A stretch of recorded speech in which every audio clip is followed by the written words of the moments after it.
Good morning, everyone, or good afternoon, or good evening, wherever you are. And welcome to another episode of How To series from Canopy Community. Today, we are here to talk about how to use a unified brand as a core asset of your business.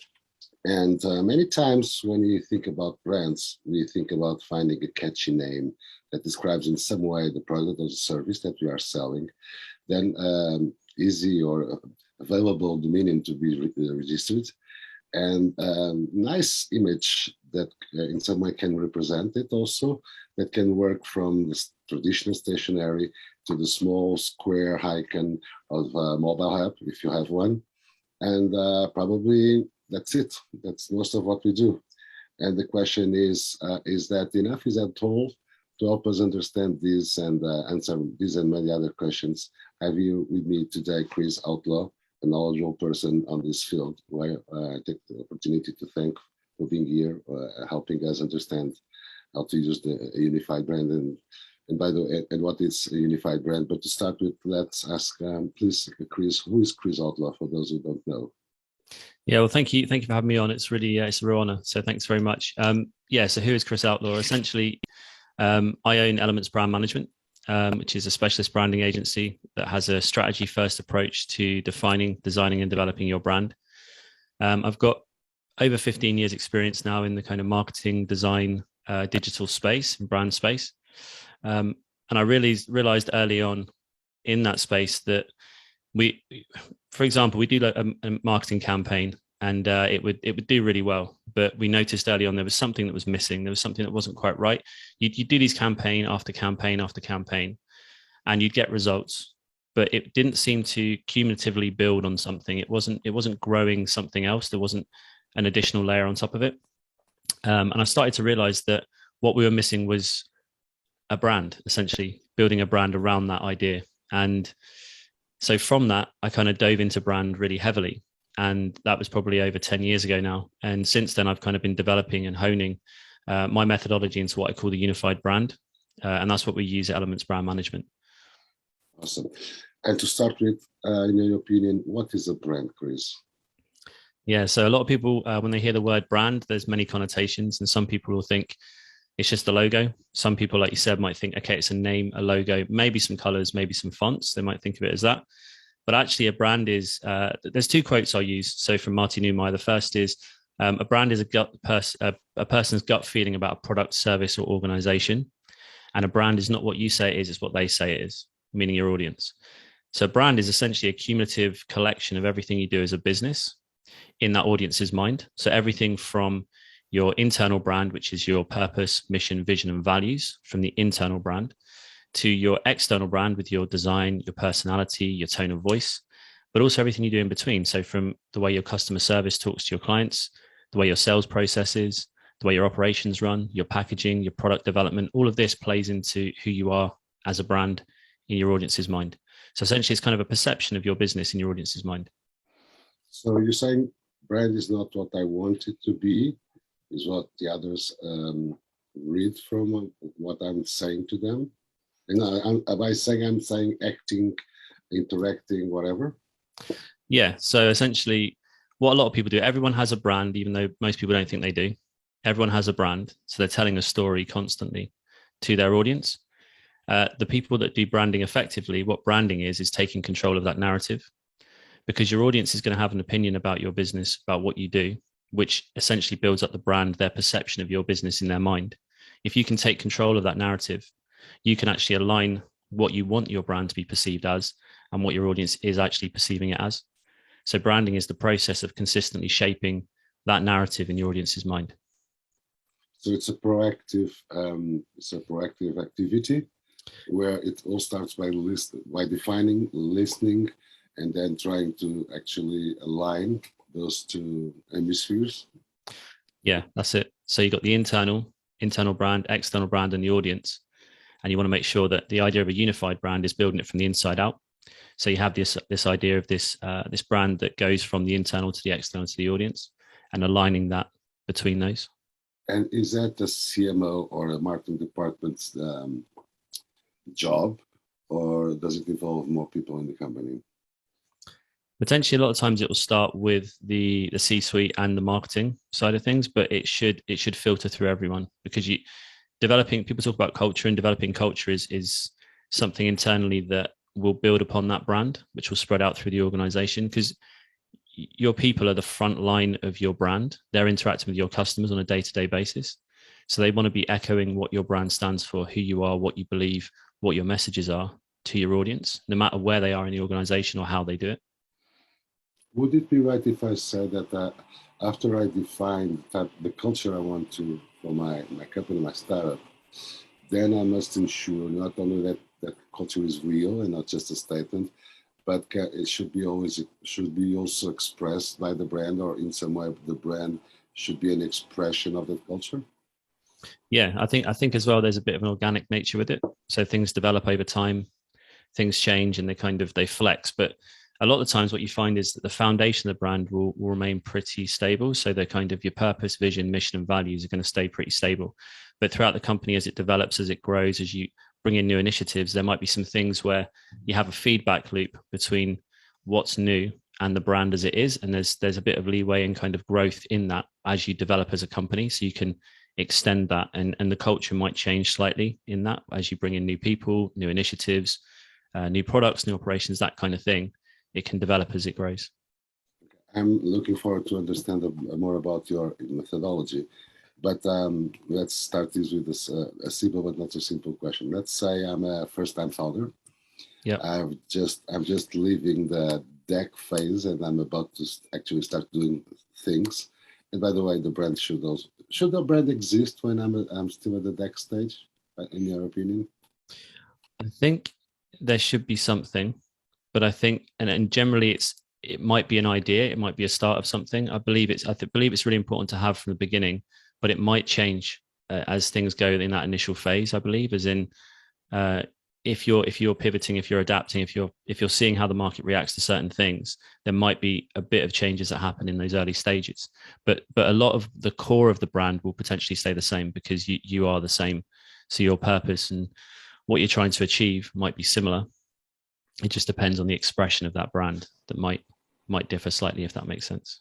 So could we say that the foundation moment is, if I have a co-founder or a group of co-founders, the first alignment that we create between ourselves around an idea or a project or a dream or whatever. Yep. That is the foundation moment of the brand. Yep. All right. So let's say I'm on the early stage of my venture, and I decide to create the brand in very short steps. Which are the next steps, or the what should I do? Well, if you've got that foundation level set, so if you have a vision and you've clarified kind of why, the purpose, the reason for being beyond making a profit, what is your why? What's the purpose that's driving it? You understand your vision, so you know where you're headed to, what you're trying to achieve. Then the mission that might change depending on how things pivot and change. But if you've got your mission set as well, you're in a position now to actually have the core part of your brand is centrally defined. And now it's about trying to work out in terms of positioning and then developing the external parts of your brand. So your personality, visual identity, messaging will come after that. But this next step would be positioning, differentiation. How are you going to stand out in the market? How are you going to take that idea and package it in a way that is receptive to your audience? How's it going to resonate with them? So a lot of things that people consider to be strategy or pre-go-to-market plans or something like that, you consider that already in the marketing and on the brand building process. Is that it? 100%. Yeah, I don't think you can build an effective brand without, I think strategy comes first. And I think I work a lot with business coaches. There's a handoff between business coaches and myself, and vice versa. So we'll hand back as well. And we work quite closely with them, and it helps with the strategic layer if they sort of dovetail between the things that you do with a business coach or a business development coach and building the brand. They want to work together. You don't want to have that dichotomy between the two. Okay. So moving forward a little bit, what is a unified brand? What is different? How a unified brand is different from the brand as we tend to understand it? Is it bigger? Yeah. So unified brand. So one of the things that I realized when working with a lot of different companies was they would have a brand, as in they would, as we talked about earlier, they perceive they had a visual, the design layer of their brand. They've got a logo, they've got colors, they've got fonts. They might have some messaging that they've put together. But what they didn't have was joined up thinking between the whole organization in terms of who they were, a shared identity, a shared idea, a shared concept of who they were. And a lot of times, a lot of businesses are confused about who they are, where they're going, who they're trying to reach, and how they're going to reach them. So a unified brand is about defining that strategic core and then aligning that brand throughout the layers. A lot of times businesses have a unique brand, but they don't uncover it. It's kind of hidden. It's hidden. And one of the things that we do with our workshops is we help to draw out that uniqueness. It's not sometimes about changing something or completely radicalizing something with a rebrand. Sometimes it's just uncovering what's already there. There's some real gold in an organization that is already there, but they're just not celebrating it. It's not making its way through from the core to the audience. So the audience never actually feels like they're connecting with the brand because they don't actually see all those things you do when people talk about strategy sessions and they'll do purpose, vision, mission, and values, and then they'll just chuck the thing in the drawer and they'll never use it again. But that actually should filter through into your personality, tone of voice, things like brand archetypes, defining who you are personality wise, how you're going to connect with your audience. Those things don't always filter through. So the idea of a unified brand is to uncover that unique brand, but then make sure that that is being filtered through as a concept right the way through to your target audience. Okay. So do you use like a multi-step process? It goes in the flow. How does it work? Yeah. So we've got something called Brand Accelerate, which is a program that we take companies through. There's a number of steps in it and you can have all of them, or sometimes you don't need certain steps, but the whole process is initially a brand audit that will look at the existing brand where it is. It will look at the design, the visual identity. It will look at the personality, marketing, messaging, positioning. It will look at the target audience, who you're currently targeting, the website as well. It will look at your competitors and how they're positioned, look at how they are sort of present themselves to the audience, and give you an idea in terms of what's good about your brand, what needs work, and where the differentiation can be taken care of. So how you can stand out from the competition, essentially in your industry, where the gaps are. We also, with that, it's kind of like an MOT for your brand, essentially. From that, we'll then do a brand workshop, which is a day process. It can be multi-days if it's a big project, but generally it's about a day going through defining the brand. And that will be, does everything from your internal brand, so your vision, mission, values, and purpose, to your target audience and audience personas. Look at positioning, look at messaging, tone of voice, look at your brand archetypes and personality. And then from the workshop, we can create a strategy that will help you to build, shape, and grow that brand. So, for example, if you've got target audience or you've got a couple of different segments, where's the best place to reach them? How are you going to reach them? What are you going to say to them? What's the content you're going to use to engage with that audience to build that brand? And then we can look at the design side, which is either a rebrand or an evolutionary brand or a pivot, whatever needs to happen. Rebrand, evolution brand, and the pivot. So sometimes you just need to do some tweaks on our brand, and sometimes you just need to create a new one. Is that it? Yeah. So there's 4 types of rebrand. There's there's a full overhaul, there's a pivot, there's an evolution, and there's an incremental. And these are all different depending on the situation, which is why we believe in a strategy first approach, because you don't know until you've got under the hood whether or not you need to respray the car, if that makes sense. A lot of companies will come in, they'll respray the car in as much as they'll rebrand the design. They'll do some new messaging maybe, but they haven't checked what's going on underneath.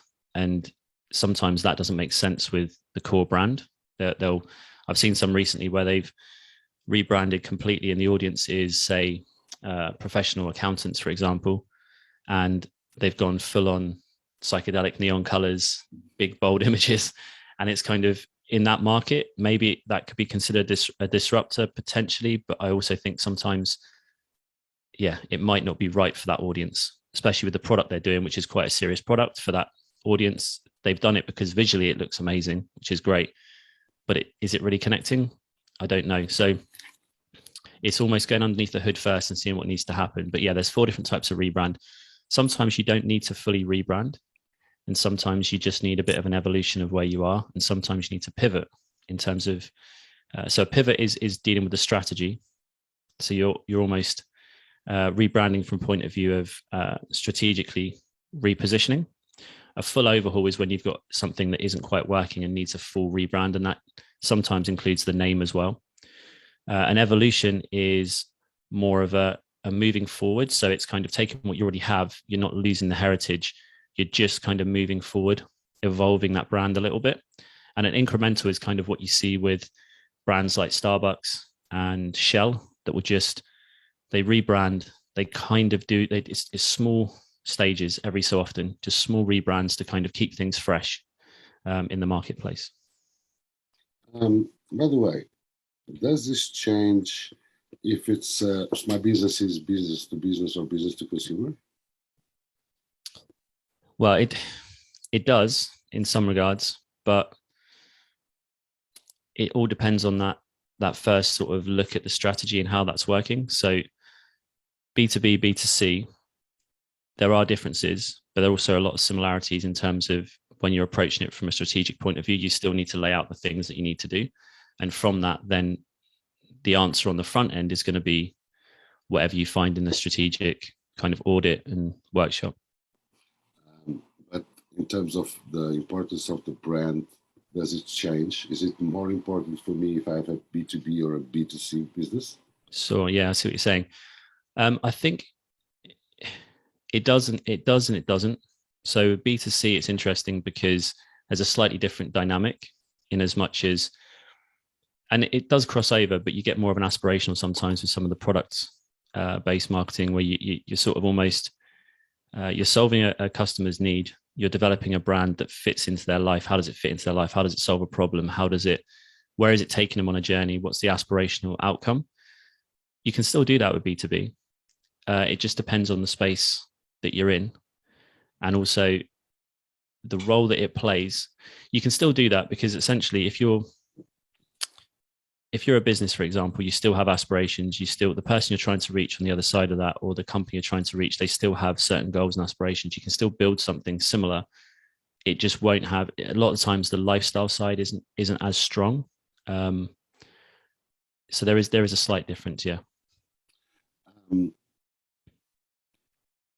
I tend to think that once I'm in a category or a market whose level of differentiation is bigger or smaller, some things change. So if I sell a very unique product, and competitors have struggled to actually fight me, some things change from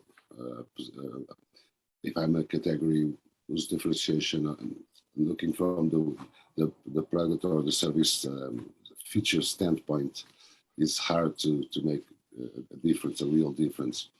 And I think some people say that if I go down on that less differentiated area, the marketing in general turns more and more important because I have to make myself look different from the others. And if I'm selling, let's say, the cure for a disease, cancer, a shot or whatever, I could live without the brand. How do you comment this?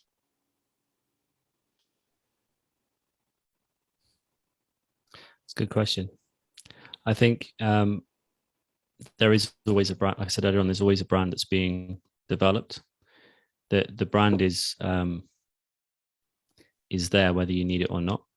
It's just whether or not you decide to take control of that, because your audience will be perceiving, whatever audience it is will be perceiving your business in some way. They're building something up about your business. So you already have a brand. For example, there's a business that they call themselves the No Brand Company, but it's trademarked, which is quite interesting. So it's the No Brand Company, but it's trademarked, which is interesting. So they're the No Brand Company, and their kind of standpoint is that they don't need a brand. They haven't got a brand. They're about not having a brand. But actually, that's quite a good differentiator. That's quite a good counterpoint to the market. That's targeting a certain audience that doesn't like big corporate, doesn't want to buy into brands. So actually, they've got a really strong brand. Ironically, there's a really strong brand. So I think everybody has a brand, whether you want to acknowledge it or not, and it's your choice whether you want to define that or not. But your audience will be defining it anyway, whatever industry you're in. Yeah, I love that no brand company. It's just a smart idea, and Yeah. congratulations to them. That remembers me something back in the 90s, something like that. It was a brand. There was a soup brand in, I think it was Australia. It was something like the closest thing to the soup. Yeah, something like that. It was the brand, which made it perfectly understandable for everyone, and it was that. Of course, their position is quite obvious. Getting back to people and brands, something that I personally admire and love to discuss. If I'm working well, me as the leader of a business, the one that is trying to, in some way attract people to my vision and team up with them, so it becomes our vision, and we will do whatever it takes to deliver that mission, that vision through our mission and our execution. In fact, I believe that everyone represents that brand. So everyone should be, it's everyone that's in my company. And when I'm saying everyone, not just the team and the employees, but that I would say the critical stakeholders and everything around it, in some way must understand the brand and align with it, because they will be more than they think, the real expressions of the brand when they're interacting. For example, my customer care or my sales team or whatever, they are the brand. Their attitude defines who the company is. And if I want to say I'm a very friendly brand, then but my customer service is awful, it's terrible. There's a terrible problem here, because people, I think that increases the anger of my customers, because they expect me to be nice as a company, and then my customer care team is awful and just mistreats my customers. Two questions. First is, how do you see this? And the second one, is there a way to ensure that everyone gets aligned or understands? It's not becoming like a military force. You have to be trained and do this and act like that. Yeah. So firstly, yeah, I agree with you. If you think about when you interact with brands, businesses, and on whatever level that is, it's so crowded out there today. There's so many things going on. You have a fraction of the amount of time to make an impression or to make somebody feel something, build an emotion in somebody, make somebody connect to something you're doing in a very real way. And the only way to do that is to build in a brand, build in personality into what you're doing, and tell your story and explain who you are, explain why you do what you do. Obviously, explain how the product solves their problem and how it can help them. But also you want to have this layer of, there needs to be a layer of connection to it. And what you're saying there is, when you said about if my organization is friendly, there are a lot of different ways. So for example, yesterday I did a brand workshop, and I went into this business and I was struck by the warmth in the business. The people in there were very friendly. It's very open. It's a family business that's been built over, it's grown very quickly, and it's built over time. And everybody in there feels like part of a family. But if you were to connect with them externally at the moment, what we're working on, because this is what we're doing with the workshop, but you don't get the same feeling through the website. You don't get the same feeling through the marketing collateral. It's not there. It doesn't. So anyone outside, unless they go in, will not feel that. So when you're saying about friendly, if someone interacts with that company now through customer service or coming in, they'll feel that, they'll get that sense of the brand, and it will stay with them. They'll remember it. It's the personality of who they are. If they were to do that through any other medium, they wouldn't connect with that. And they potentially could lose people because they're not seeing how special this brand is. The uniqueness of this brand isn't coming through. It's not being expressed effectively. So definitely important. And every touch point you have, whether that's a marketing channel, whether that's an individual, whether that's an initiative, a product, it wants to build on the things that you want your audience to associate with your brand. And you can do that through things like brand archetypes. So if you can develop your archetypes, who you're trying to be, how you show up in your audience's life. So for example, if you're, we talked about this before, but if you're in a place where you want to in your life where you're looking for freedom. You're in a very static job. It's very rigid, and there's much order to it. And you're looking for craving for freedom. You're craving for some kind of rebellion. You'll be drawn to brands that are like the Outlaw brand, the Outlaw archetype. So Harley Davidson, for example, you'll be drawn to it. And they use imagery of open roads, wings, bikers, that gives you this sense of freedom, this sense of being able to just get away from it all. And that's a brand that effectively uses its brand personality to connect with the audience where they are. So back to your question with regards to developing that through your team. There are ways you can do that through, obviously, first step is to understand who you are, understand what your values are, understand where you're trying to head to with your vision. But then it's about then bringing that in on a day-to-day basis. How can you develop that in your company? Everything from onboarding process with new employees to having initiatives and things in meetings, having things put in to your day-to-day, like processes and how you systematize stuff, can even be brought back into what you want to be and how you want to be seen as a brand, adding in little things. So there was a business in, I think it was in, I want to say London, but it might have been New York. Get mixed up on that. But they brought in something called Failure Fridays, I think it was. And that part of their brand's kind of initiative was always be constantly evolving. That was one of their kind of values, was constantly evolving, developing, learning. So they brought in Failure Fridays. And the idea of it was they'd have a meeting, they'd stand up, they'd talk about things that week that didn't quite work out. And the whole team would get together and talk about, celebrate the things that did go right, but also how could you fix it? What could we do better next time? And it was kind of an open forum. And it started to breed this culture in the company of, if there's a problem, if there's something that's holding you back, how can we develop it together as a team? How can we move forward as a team? And it developed into that company. Another way you can do it is through storytelling. So on my podcast, I was lucky enough to speak to a lady called Gabrielle Dolan, who's a brand storytelling expert. And she was talking about a risk management company. And the officer was trying to get across the importance of risk management in the company, and they couldn't get it across. And so she spoke to this Gabrielle Dolan, who said, look, you need to tell a story. Stories stick in your mind, which is another reason why telling your brand story is really important, because it sticks with people. And so this risk management lady, she developed a story around when she was younger. This was in Australia. She used to ride out on her bike, and occasionally they'd come across these snakes called copperhead snakes. And her mum had said to her when she was little, if you ever come across a copperhead snake, you want to stop, get off your bike, stand still, walk back slowly until you're out of range of the snake, and then run back and tell somebody at home.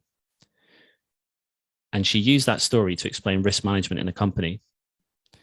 And people started to refer to risks in the company as copperhead snakes after being told this story.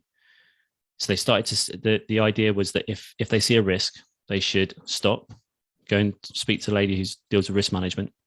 But they ended up starting to call it copperhead snakes internally as the way to define it. So that story kind of embedded itself in the culture of the company. Awesome. By the way, before I move on, what is the name of your podcast and how can we reach it? Oh, cool. Yeah, it's the Unified Brand Podcast. It's on Spotify, Apple, Google, Stitcher, all the normal places. All right, thank you. We were talking about that company was celebrating improvement on Fridays. That made me remember of something. I think it was in Malaysia.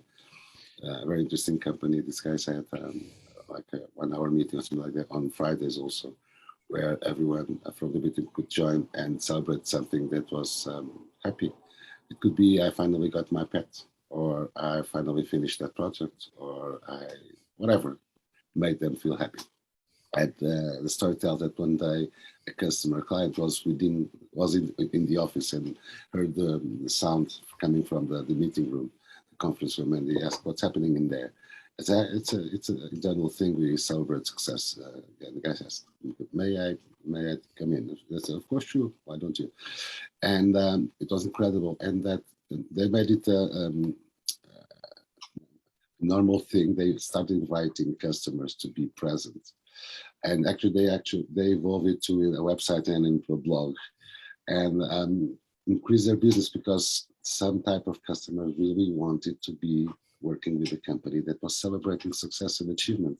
So there were achievers also. So because people tend to forget that a company sells to a company, but the business is done by between two human beings.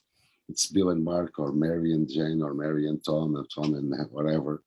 And if they do not like each other, unless you are the sole provider in the planet, the business won't happen.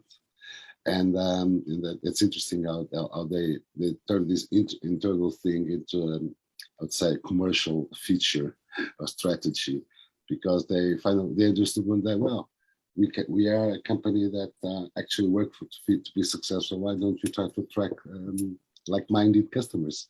And that is probably a good starting point. What do you think? Yeah, definitely. There was something called TNT, a company was doing it, tiny noticeable touches, and they sort of adopted it in-house as something that you would do as like a core value, tiny noticeable touches. And it was meant initially for their customers to go in the extra mile, tiny noticeable touches, little things you can do to help your audience, to help your customers elevate their experience with your brand just that little bit more, and unexpectedly as well, something they wouldn't expect. That's kind of out of the blue, which gives you that feeling of, wow, I'm valued as a customer. But it ended up then starting happening internally as well. So they just adopted it internally as this thing that you would do for fellow employees as well. And it sort of developed internally into that, and then got shared externally. That's 180 degrees. And what happens if something goes wrong with my company? It's like a stain, and it's staining my brand. Should I change my brand? Should I just fix the problem that created it? How should I address it? Of course, I'm in abstract. It's difficult to answer, but your thoughts, please. Depends on what it is, and depends on the particular situation. I think a lot of times owning something and some people say you shouldn't own it, but the thing is, it's already there. I think sometimes you need to own it, address it, and you're doing damage control essentially at that point, because you've already caused some. If there is a stain or something's happened or bad press or something like that, sometimes it's best to own that and to come out and explain, or to apologize, or whatever it needs to be in that situation. Yes, rebranding can be the answer in some cases. If you look at Meta and Facebook, it's interesting the timing on the Meta shift. I mean, I know obviously the metaverse coming into its own is one reason. But the timing on that, with all the bad publicity and press it had over the previous couple of years, and kind of almost seemed a little bit strategic, I would have thought. I don't know if it did any good. And potentially maybe what would have done them a lot better is if they were a bit more open and honest and came out and addressed it head on, I think, in that scenario. And that might have actually potentially, even if they were thinking about changing anyway to Meta, it might not have made a difference, but it might have actually helped the Facebook brand as it was to be seen. I find it interesting because, and this is as a disclaimer, we're not here to judge brands or companies, just expressing our personal opinions, and that doesn't bind our organizations. Okay. For example, look at Google and Alphabet. It was clear. Google was established brand, very understandable. Everyone knows in the planet what is Google, what they do, and that's it. But the Google Corporation was doing a lot of different things, and so they decided, and it's a strategic move, to create Alphabet, which is like the parent company that takes care of all the business out within the Google ecosystem that are not the search engine thingy. Okay, when we look, and so I would say like not less than 50% of the people that know what Google is know what actually Alphabet is, but that's not the real problem. They're not focused on that. They just want to make it clear internally and externally for specific targets. Now, looking into Facebook, if we consider that there is some, some pressure on the value of the brand Facebook due to some behaviors that are being still discussed, then they create Meta as the name of the thing, but they keep using the most known product called Facebook. And all the money comes from Facebook, and all the, I would say, the power and the prestige and the ability to reach whatever they want to reach. It would make more sense if we would change Facebook to Meta than the name of the company to Meta, which maybe probably I missed something. I'm not sure I understood well the movement. What do you think?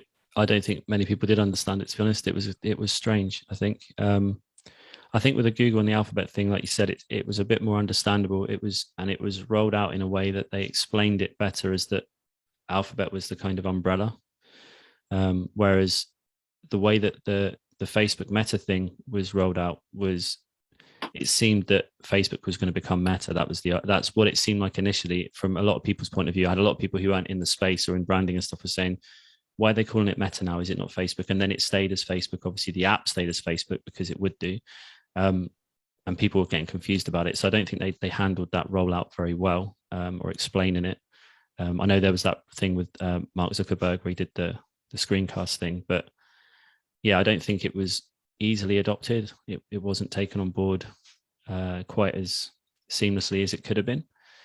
And I think you're right. If you want to distance yourself from something, if you look at some of the things recently that have happened, obviously in America with, I can't remember the name of, is it Aunt Bessie's with the pancake mix, or they changed it to Pearl, I think it is. That is a change that obviously at that point, it needed to happen, and they needed to rebrand. They needed to change the name. There was a backlash against that brand for the right reasons. There was things that were, taken from that, and they needed to change that into something else to distance themselves from that. And they actually, they took the name from the original milling house, I believe, that they used. So they tied it into the heritage of the company still, and they rebranded it. So they managed to almost tap back into the heritage a little bit without addressing any of the previous brand, which was causing the problem. So I thought that was quite a clever way of doing it, and also a sensitive way of doing it. They did that very sensitively. There are obviously some people weren't happy with that, but I thought that was, in that situation, they did a fairly good job of having to do something that was very difficult to do for a brand to face. Yeah. Now, tough question. Tough not for you, but a tough question for everyone. We believe, and I think we can all agree, brand is important, marketing is critical, and brand is critical also, by the way. But then it goes to the cost investment. Let's say I'm just on the early days of my company. I'm already live. I'm already in the market. Either I'm testing it, or I'm already a bit further on my road. And this requires investment. Is there any way to find, or to define a good way to define a budget split between all my marketing activities that I should be developing? I think you need to, again, from a strategy first approach, once you understand your strategic placement, who you're trying to reach, and who you are, and how you're going to reach them, you can then allocate your budget a bit more easier, because you understand what you're trying to do in what channels. So I think you need to first really define that and get that clear, and then you can start to understand that budget split and understanding where you need to focus on it. But I think an investment in brand early on is, some people see it as a big investment, and it is a big investment. But it is a brand, if working well, is a compound effect. It's like a snowball rolling down a hill, because it builds on itself. And over time, if your company is in business for 10, 15, however long it is, the investment you put in the beginning is spread across that as the brand builds. And over time, as that brand stays in there, you're investing in something that is going to be what your company is, essentially, seeing your audience's eyes throughout the period, that whole period. So in terms of allocating budget split, I think you need to first get clear on who it is you're trying to reach and how you're going to reach them, to understand what you want to put into each of those channels. For example, if it's primarily digital and you're aiming on digital, your budgets will be very different to if it's going to be, right, I'm going to spend a load on particular TV advertising, or if I'm going to be doing billboards based advertising, or if I'm going to be going through print, different publications and stuff like this. And you might need a mix of those, or you might need to cut some of them out depending on the audience you're trying to reach. So I don't know if that answers the question, or does it not? Yeah, answer sure. the question? The most common goals are awareness, and then recruitment, and then increasing my business and my existing consumers or customers, creating some loyalties, cross-sell, upsell, whatever. Today we see, in the last years, not exactly today, with the increase of importance of things like AdWords or digital ads or whatever, we see there's a movement, but that space is also already very crowded, and it's hard to reach, I'd say, on an inexpensive way, large targets, and especially if you're focusing more than one country. Is there any way to ensure I can, not protect my investment, but take less risks on the process of learning how to actually address my target audience? So you can do testing through. I mean, Facebook's generally quite cheap in terms of digital marketing. Facebook's fairly cheap in terms of a learning platform to test what is effective in your particular industry, in terms of from creative to headlines to particular campaigns. You can test, you can A/B test on there. You can be quite granular in your audience selection in terms of testing before you take it to other places. So you can Facebook's quite good for testing marketing ideas before you take it to other platforms. It doesn't give you an exact response because it's not the same audience as other areas, but you can test certain things on there quite quickly and get sort of a feel about what your audience is interested in. In terms of differing channels, what I'd say is if you think about the funnel, sort of the buyer's journey, and you've got the awareness, consideration, decision, sort of things like AdWords are going to be at the bottom of that funnel, potentially the middle bit as well if they're in the decision phase. What a lot of people, if you think about your audience, I think it's only like 7 to 10% of the audience is ready to buy at any given time of that target audience. And I believe that the rest of it, there might be 10 to 15% that are on the decision phase, but the rest of it are still in that they're unaware. So they're unaware they need your product, or they're unaware that they need your solution. And you want to be hitting those 3 points of the funnel. And so the decision level right at the bottom, the sort of decision level is going to be your aware, is going to be your Google AdWords, is going to be that sort of direct kind of marketing right at that bottom level. But you want to be making sure you hit the other 2. So you've got things like content marketing, which can go from awareness to consideration, can take people from that, and can also take people from consideration to decision. You've also got then your brand awareness marketing, which is kind of the top level, which brings people into that funnel. So you want to make sure that you're splitting your marketing across those 3 areas and making sure that you're addressing those 3. The awareness will bring people into that funnel. You can then educate them through that funnel to decision. A lot of people just go for decision straight away, and they miss a whole raft of people that are potentially there that need what they have, but don't know they need what they have. Content marketing can be a great way to help me build my brand, or at least to share the brand I'm building, and even to assess the reaction, because if people interact with my content, then I can have that external look, or a better understanding of that external perception of my brand.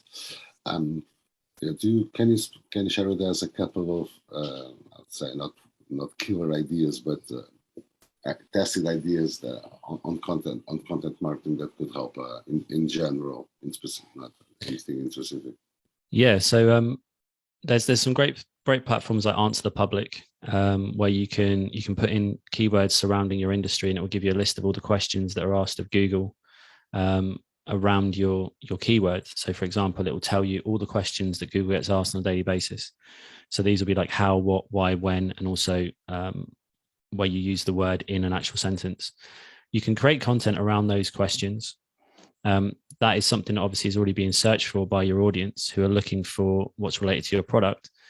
That will help with SEO long term, but also what it will do is sometimes you can get what they call the naught position in Google, which is that question answered one. You know, when you ask a question in Google and it comes up at the top, it'll give you an answer. Well, you can get that space if you answer the question sometimes from those particular posts. So that's one thing with content marketing.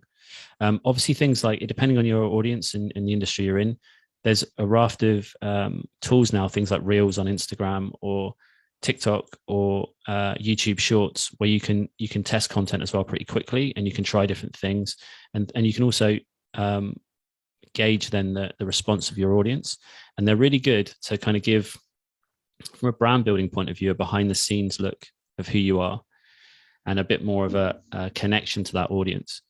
So there's a few different ideas there. Yeah, I think that's okay. Great. By the way, what's your opinion on TikTok today? It depends. I think it depends on what brand you are and who your audience are. I think if you're somebody that's doing a product that is for retirees, I don't think you should be really on TikTok. There's an argument for reach and there's an argument for, but there is really nobody there that's going to be engaging with it in a meaningful way. But if you have got an audience that is on TikTok, it's a really great medium, and it's a creative medium. That's the fun thing about TikTok, that it can be very creative, and you can do things that can go with challenges and stuff like that can go viral and create a lot of response in a fun way. So it's quite a lively, inventive, creative space. So if you have an audience on there, it's a really good place to find with them, connect with them, and it's a fun back and forth interaction, more so than most of the other social platforms. There's it's more of a back and forth community feel and things like that on TikTok than there is on other platforms. And some of those are sort of losing a bit of reach anyway at the moment. They seem to be overused. They're kind of getting saturated in certain places. So at the moment, I think the ones that sort of you see a lot of response in is LinkedIn. Seems to be doing quite well, depending on what type of business you are, especially for founders and business owners. LinkedIn's a great place to build your personal brand that connects to your company brand. I think it's a really good way to get an authority and build an authority platform, and just show a bit about yourself as well, and kind of explain the whys and the wheres of what you do. The guy from who started Gymshark is a really great example on that platform of how to use it, and he does really great of sort of behind the scenes and talking about where the company came from, why they created it, and all that kind of thing. So you just gave me the perfect segue for my next question, which is about the founder's brand. Of course, if you are Elon Musk and you achieved everything you achieved, with the goods and bads, I'm not here to judge anyone. Everyone understands who is Elon Musk. If Elon Musk would be doing some fundraising, people would know up front who they're talking about. And regardless of the business he was looking for funds. But the vast majority of us are not Elon Musk or nothing like Elon Musk. So even if you are not the first-time founder, you're not that popular, or not such people. Not that many people know you. So the founder's brand is also relevant. I think. How does that relate with my company that I'm launching and brand? Because of course, if it's created by me, it has to have some touch points with me in some way, or me or the rest of my co-founders. But may happen that my brand is a bit different, or a lot different, than the brand of the thing I'm launching. What are your thoughts on this? Again, from a unified brand point of view, that it wants to connect, it wants to make sense, but it also, you want to have leeway to be yourself. And I think a lot of times those things dovetail into each other with the company brand and a founder. They tend to be, there'll be a lot of crossover, but I think you should also have the ability to build your brand as who you are, and celebrate the uniqueness of who you are and the story of how you've got to where you are, what you're trying to do, and how that relates to your company brand. I think you can tell that story how you want to tell that story. For example, for me and Elements, I lost my dad when I was younger. He was ill from when I was 11 to 16 with motor neurons disease. And I kind of decided at some point to go traveling with my girlfriend at the time, my wife now. And we went to Canada. And one of the things that I saw there was a lot of First Nation art. And one of the things was totem pole. And it was, I spoke to the guy that carved the totem pole at the time, and he explained to me that each one of the sections on the totem pole means something individually, but the totem pole together as a whole means something. And it started to give me this idea about how the way I built brands, because I even when we were traveling, I was doing work on brands as we were traveling, and it made sense. And the idea of bringing these elements together, these disparate elements that mean different things, and you bring them together and you package them together into something that creates another meaning, was kind of where the idea for elements came from. And that story, as it relates to me and relates to my journey to get to that point, and then how that's born into the company, and then how the company's gone off on its, that you can, I think if you can explain your relationship to it, but also keep your uniqueness and talk about the things that you like and behind the scenes stuff and your challenges and the things that have defined you as an individual, I think that people buy from people, and that those humanist stories are what people connect to really well. And I think it can help your brand, your business brand. Should the company have a brand keeper? Yeah, well, there's a movement for a CBO, which, chief brand officer, which Marty Neumeier kind of talks about in his book, The Brand Gap, which is a really good book to get. I think so. I think there's definite a need for it. I think there always has been, but I think more so now, when the multitude of channels, you need somebody to kind of dovetail between, or sit in between, sort of CMO and CEO and other seats, that kind of helps to bring it all together in a brand, from a brand perspective. And a lot of times when I working with external companies or organizations, it'll be the CMO that I work with quite closely, and there's a great partnership there between the two. So yeah, I definitely think there should be. And at least on the very, not on the first stages, not early stages only, the first stages of the company, shouldn't that keeper be the CEO or the founder, or whatever you want to call it? If it's so strategically relevant for the success of the business, shouldn't be the CEO's concern or a founder's concern? I think it is, to a point. I think especially when you're trying to line it up with your vision and your purpose. I think a lot of the times when working with sort of startups, it's the brand lives in the founder's head a lot of the time, and what we do is draw it out. I explain it like it's almost like a field of wild horses. Essentially, it's these disparate ideas of what the brand is, and essentially what we do when we help founders with that is almost put a fence around it. Not you'd want to do that in real life, but in the analogy, kind of putting a fence around those wild horses and giving them kind of a definition.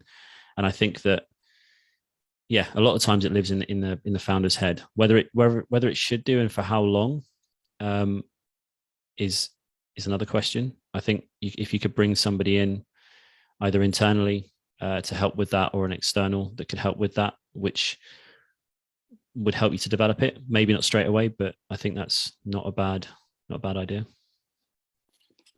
And then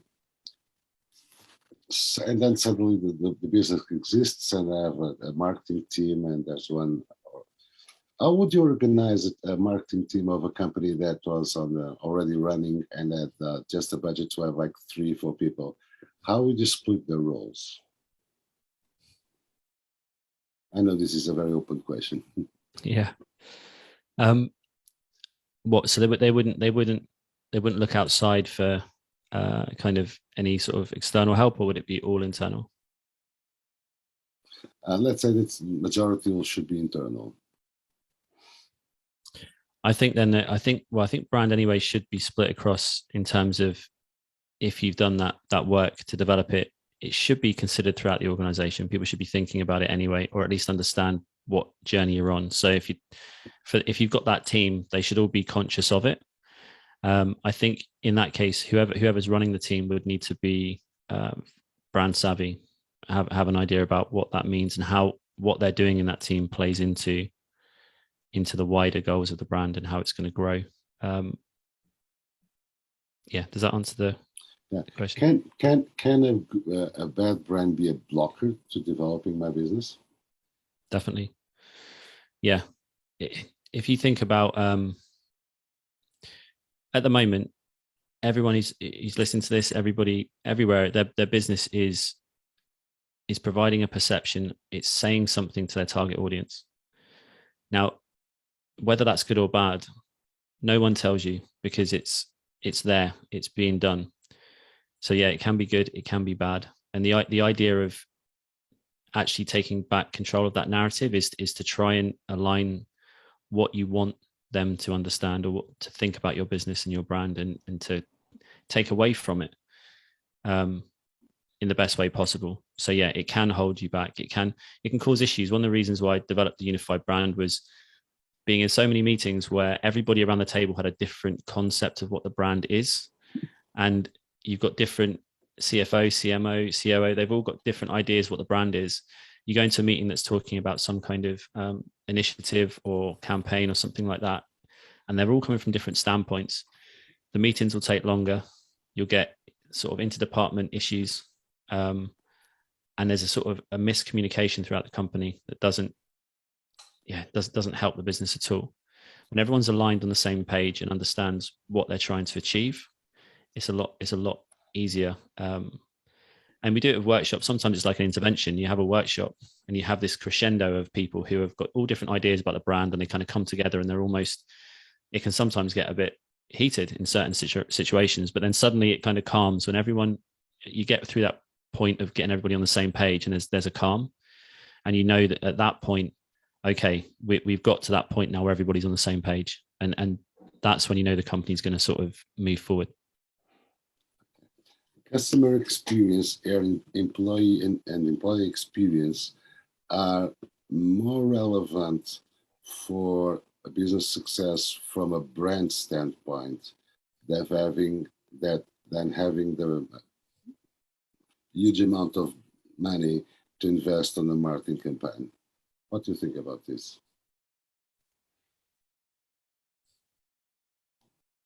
It's a really good question. I think it long term, I think it's the experience is going to build on the brand.